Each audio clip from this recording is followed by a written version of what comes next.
रावण तीनों लोगों का स्वामी है, तो तीनों लोगों के सामने उसका वध करूंगा। मैं अपनी सीता को वापस लाऊंगा। कहते हैं इंडिया के अंदर एजुकेशन नहीं है, ठीक है। उसके बाद सब चंगू मंगू ने जिनसे 2 अक्षर ढंग से बोलने नहीं आते हैं, उन्होंने वाल्मीकि रामायण पढ़ ली। वाल्मीकि रामायण पढ़ने के बाद उन्होंने रामचरितमानस वाली जो रामायण है वो भी पढ़ ली। और ये सब पढ़ने पढ़ाने के बाद उन्होंने विशेष टिप्पणी भी कर दी कि ये डिफरेंसेस थे जो आप हमारे को पर्दे पे दिखा रहे हो। अगर आप साइंटिफिक प्रूफ से जाओ कि 7,000 साल पहले ये धरती कैसे थी, इंसान कैसे थे, जादू मंत्र होते थे कि नहीं होते थे, तीर जाके वापस आता था कि नहीं आता, तो आपको मिलेगा 0/सन्नाटा। लेकिन क्योंकि ये हमारी हिस्ट्री है, हमारे भगवान के बारे में है, हम इसको सच मानते हैं, इसीलिए इसको पूर्ण तरीके से हिस्ट्री नहीं, माइथोलॉजी बोला जाता है। मिथोलॉजी, क्या ये मिथ है या सच है, ठीक है। जैसे बड़ी साउथ के पिक्चरों में भी यूज होता है ना, वॉज योर मिथ और रियलिटी, ऐसा होता था ना, वो मसीहा है, उस तरीके से। बट जब श्री राम को हम इतने मन से मानते हैं कि नहीं ऐसा था, बट इसका मतलब ये नहीं है कि ज़रूरी हो कि जिन इंसानों ने ये लिखी है वो वैसे ही वर्बैटम लिखी हो, कि वो ये डिफाइन कर पाए कि सीता माता का जो ब्लाउज है वो किस तरीके का हुआ होगा, या किस डिज़ाइनर ने उसको डिज़ाइन किया होगा, या फिर वेश आभूषण किस तरीके के होंगे श्री राम के। ये कहीं ना कहीं कल्पना थी। इसी वजह से जो वाल्मीकि रामायण है उसके अंदर और ज़्यादा एडवेंचर है और रामचरितमानस में इसके अंदर नहीं है। और दोनों की विचारधाराएं भी बहुत ज़्यादा अलग हैं। एक ज़्यादा ह्यूमन इन नेचर है, एक not so human in nature है, एकदम पिच परफेक्ट दिखाती है कि मर्यादा पुरुषोत्तम एकदम परफेक्ट भगवान रूप किस तरीके का होता है, जबकि वाल्मीकि रामायण के अंदर एक portrayal of best human behaviour बताया जाता है, उसमें गॉड नहीं माना जाता है। बहुत सारी जो चीज़ें हैं वहाँ पर लिखा जाता है, तो इसका मतलब है कि एक इंसान का विचार दूसरे इंसान से अलग हो सकता है। इसका मतलब ये भी है कि जिस तरीके से हम कैलेंडर के अंदर श्री राम को देखते हैं या रावण को देखते हैं, वो छवि से हम दूर नहीं जा सकते हैं, क्योंकि हमें आदि पुरुष भी पसंद नहीं है। तो अगर उसका ख्याल रखा गया है तो एकदम सही हो जाता है। क्योंकि ना तो आप जिंदा थे, ना मैं जिंदा था जब ये हो रहा था पूरा कांड। चाहे वो जिस भी तरीके से हो रहा था, चाहे कोई उड़ के नहीं मार रहा था, बस एक नॉर्मल लड़ाई थी जिसके अंदर एक पति जो है अपनी पत्नी को बिल्कुल पूरे सम्मान के साथ वापस लाना चाहता था और एक इंसान का घमंड तोड़ना चाहता था जो कि था रावण, ताकि वो पूरे विश्व के लिए एक एग्जाम्पल की तरह सेट हो जाए। तो इसका मतलब क्या हुआ कि हर लोगों की धारणाएं अलग हो सकती हैं। और ऐसे बहुत से बेवकूफ़ हैं जो इसको ओडिसी से या इधर उधर से कंपेयर कर रहे हैं, या फिर राजा मौली के वो जो 2 कौड़ी के तरीके से वो दिखाता है चीज़ें, उससे कर रहे हैं। और ये इसीलिए 2 कौड़ी हो जाता है, मैं बोलना नहीं चाहता because is a very creative person. ये मैंने जान के बोला क्योंकि कॉमेंट्स में ऐसी चीज़ें लिखी हुई आती हैं।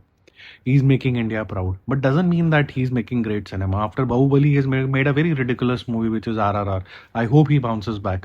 But मुद्दा आता है RRR के बाद इसीलिए इसके अंदर, क्योंकि सबको कंपैरिजन भी करना है। क्या कंपैरिजन करना है कि जी रामायण को गिरा दो, क्योंकि कल को जो वाराणसी आएगी जिसके एक आधा ग्लिम्स इधर उधर देखे, जो हमें नहीं पता ठीक होगा, क्योंकि वहां पर सीधा म्यूजिक बच रहा होगा और भगवान दिख रहे होंगे जो कि कैलेंडर में दिखाए जाते हैं।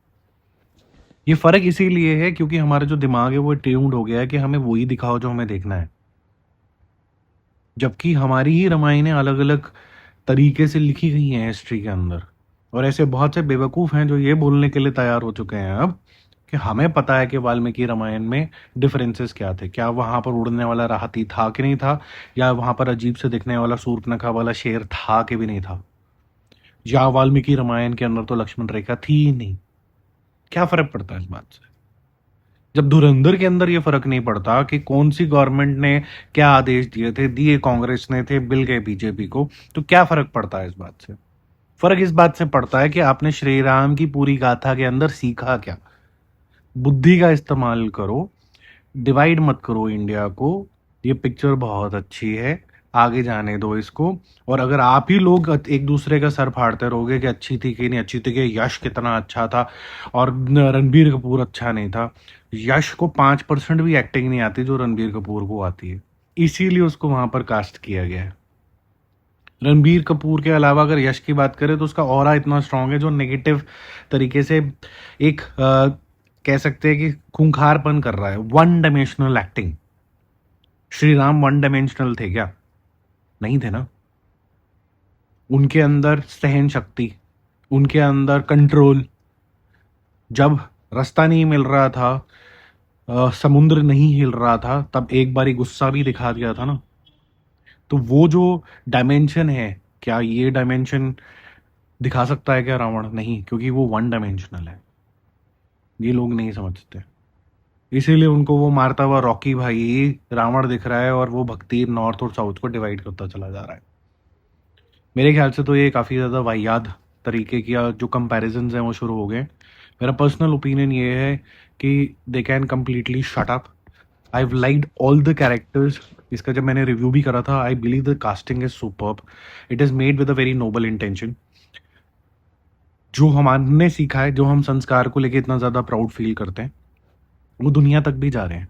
One of the very critical reason why I love this movie is that today people talk about why Hinduism is important and they want to force Hinduism or our gods. This is the right way of doing it. कि वो हमारे God's ने क्या sacrifices किए थे, हमें क्या सिखाया था, ताकि और लोग उससे प्रेरणा ले पाए, फोर्सफुली नहीं, प्यार से, जो लोग भूल गए। मुझे बहुत अच्छी लग रही है ये फिल्म। और ये फिल्म की जगह आप ऐसे फील करने लग जाते हो कि आप वहां पहुंच गए हो, ट्रांसपोज हो गए हो। तो जो भी लोग इसके लिए नेगेटिविटी कर रहे हैं, उनको गाली तो नहीं दे सकते, क्योंकि रामायण का मामला है, श्री राम का मामला है, और हमारे चैनल के ऊपर हमें ये सब चीज़ें, भद्दी चीज़ें करते भी नहीं है। बट ये समझ लो कि दुनिया की जो सबसे गंदी गाली है ना, वो अपने आप को खुद दे देना, क्योंकि आपने ये बहुत नीच हरकत करी है।